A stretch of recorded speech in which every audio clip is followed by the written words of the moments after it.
kwamba kwa kiasi fulani yawezekana vita ikarudi.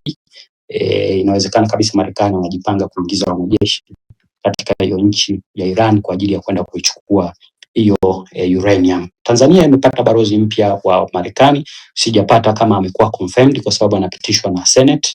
Wenzetu mifumo kidogo ni tofauti, sio kama hapa unaambiwa tu na Kizimkazi umekuwa balozi basi hiyo imeenda.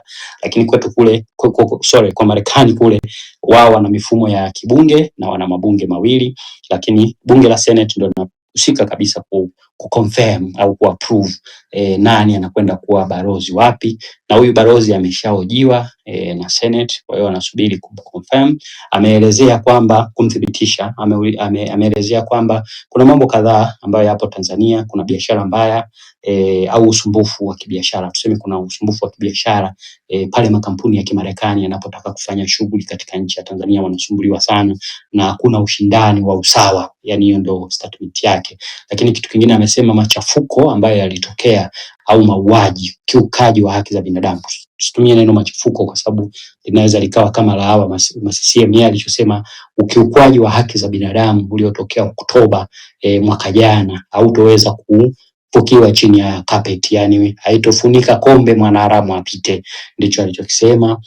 Watajaribu kuangalia namna ambavyo wanaweza haya mambo wakasaidia kwa ajili ya kusonga mbele. Lakini senator ambaye anahusika na mambo ya nje wa Marekani, mwenyekiti wao, yeye amesema hii report iliyotolewa na Chande imeharibu zaidi.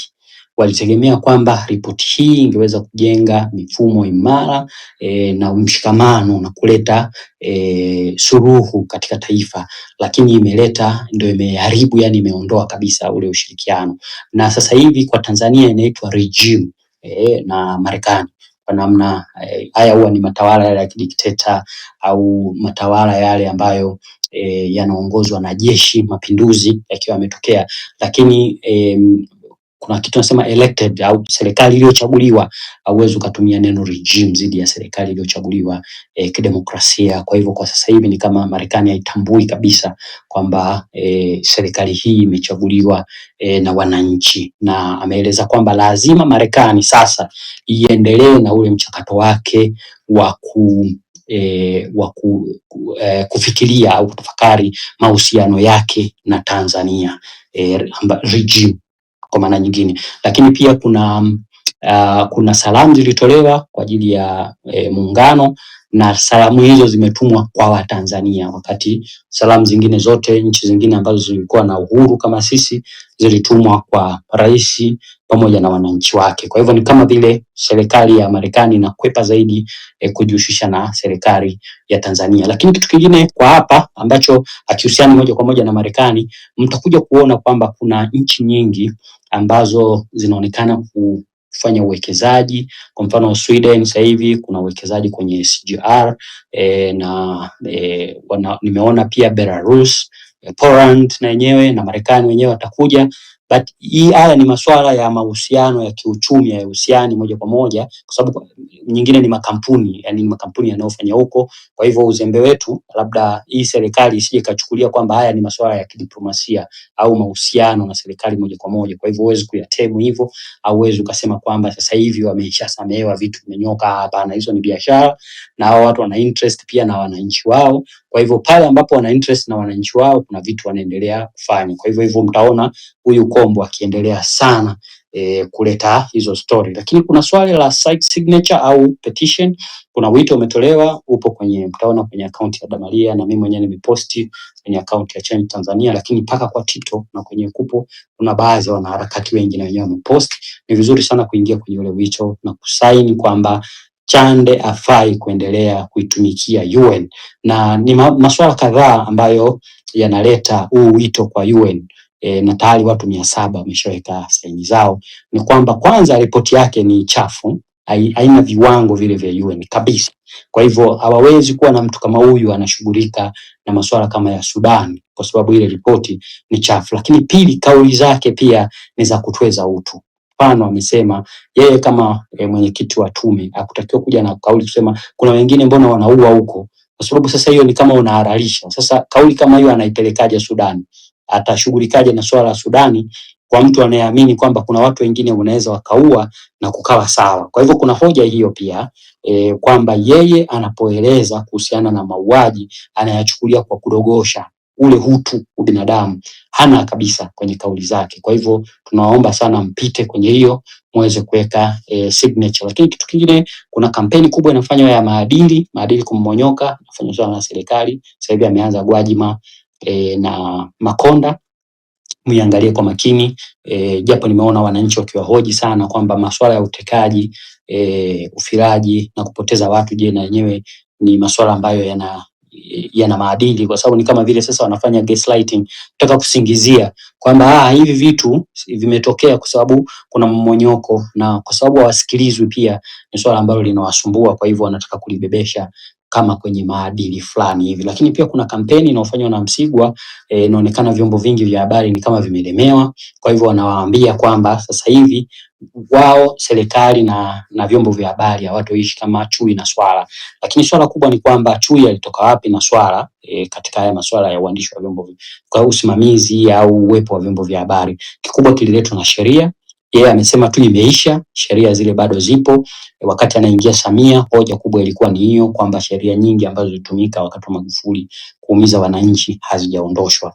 Lakini sasa hivi inaonekana Msigwa yeye anaweza tu kuja na kuahidi kwamba sasa hivi tumekuwa fresh, hamna tatizo, nyinyi waandishi wa habari sasa hivi hatuna mambo hayo ya uswala na nini. Lakini tunachojua ni kwamba wanaita mtu mmoja mmoja, wanashughulika na mtu mmoja mmoja pale mambo yanapokuwa vile wasivyotaka wao. Mwisho ni kwa Kabudi na Kombo.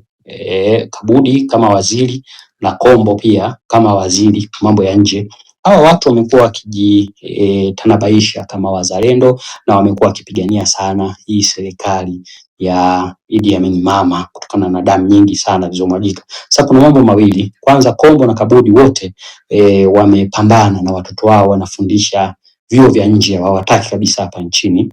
Hilo sio kosa sana, lakini kuna namna haswa kwa Kabudi, namna ilivyofanyika mpaka mwanae akabaki huko Norway kama mfundishaji wa masuala ya akili mnembo, na huyo ni mtu mtaalamu tunamhitaji sana nchini hapa. Kwa hivyo kama Kabudi ni mzalendo, arudishe mwanae University of Dar es Salaam pamoja na Kombo, kwa sababu hawa ni wataalamu. Lakini kuna kitu hapa, wote wawili wanatuhumiwa kutumia watoto wao kwa baadhi ya vipesa vyao kuviweka huko nje. Kwa hivyo huyu Idi Amin Mama anaweza akawa anajua kwamba ana watetezi. Sasa tunamshtua, hawa anawaita wazalendo, hawa wanaojifanya wazalendo washahamisha familia, na hizo familia wamezihamisha na vipesa wamevihamisha, wanaweka kwenye maasset huko, wanajificha.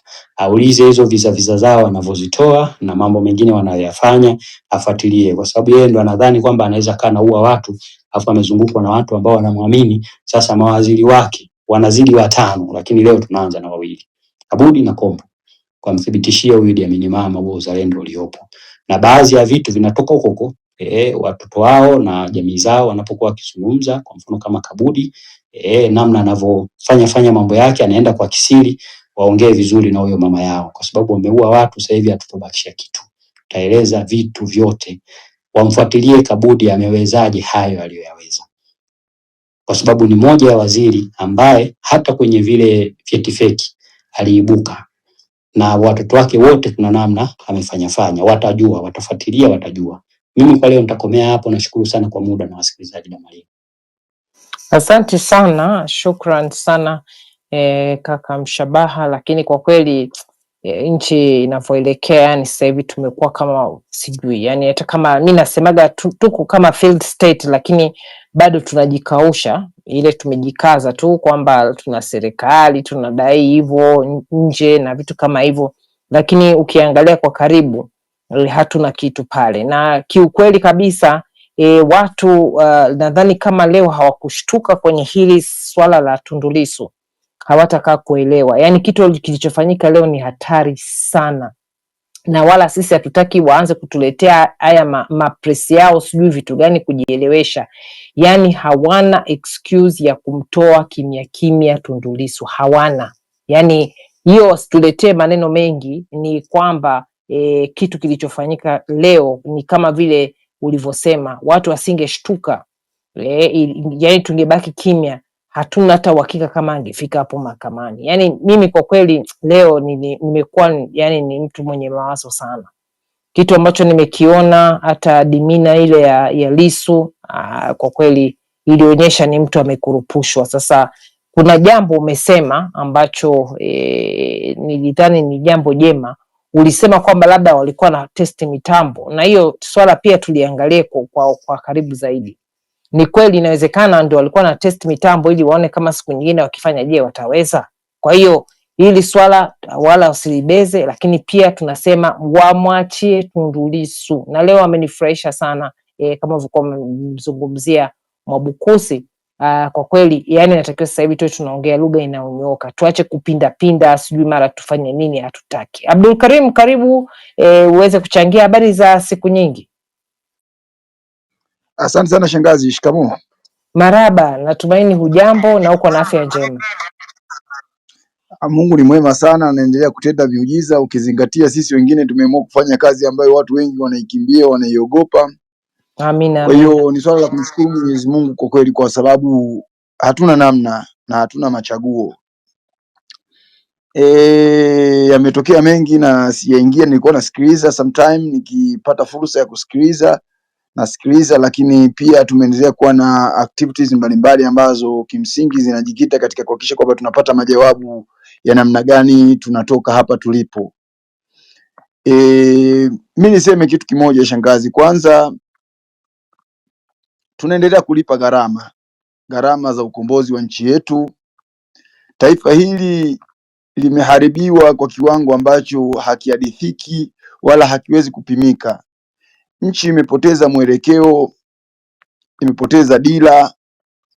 Nchi imebaki inaongozwa kwa hisia za mtu mmoja anayeitwa rais, ambaye anahubiri amani mdomoni, lakini katika matendo yake ameshika bunduki na risasi na mabomu akiua raia. Hivi ni vitu ambavyo tutaendelea kuvisema usiku na mchana bila kumhofia yoyote, bila kumwogopa yoyote. Kwa sasa tuna rais ambaye anafira watu, anabaka watu, analawiti watu, anateka watu, anatesa watu, anapoteza watu. Tuna rais ambaye amevaa vazi la kibri, vazi la Mwenyezi Mungu.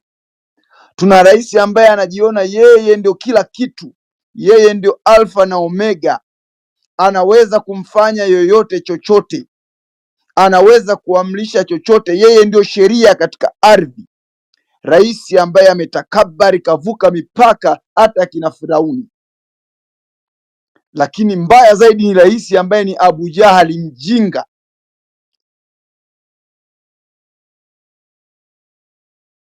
ambaye kwa ujinga wake anafikiri kuna watu wanaweza wakakompromise katika dignity zao. Ndio maana ameendelea kuongozwa na upumbavu. Na haya tutayasema wazi, kwa sababu tulisema sisi wengine tutazungumza lugha ambazo hawa magaidi, hawa watawala magaidi ambao wameua maelfu ya watu mchana kweupe kwa risasi za moto, wakiwa wakifanya maandamano ambayo ni halali kikatiba, kuonyesha hisia zao za kupinga utaratibu wa uchaguzi katika nchi hii, wao wakawajibu kwa risasi za moto. Mbaya zaidi, wanakejeli, wanadhihaki, wanabagaza yale walioyatenda, wala hawajutii. Wameamua kuwa wahongo, wanafiki, wakitaka kuonekana wazuri kwa matendo ya kifashisti na matendo ya kiharamia katika nchi. Pengine mimi nakubaliana kabisa, hiki ni Chama cha Mapinduzi kweli kweli, na wanaopatikana katika chama hiki ni wana mapinduzi kweli kweli, kwa sababu wana uwezo wa kupindua haki za msingi za kikatiba, wana uwezo wa kupindua sheria za nchi, wakaendelea kuongoza.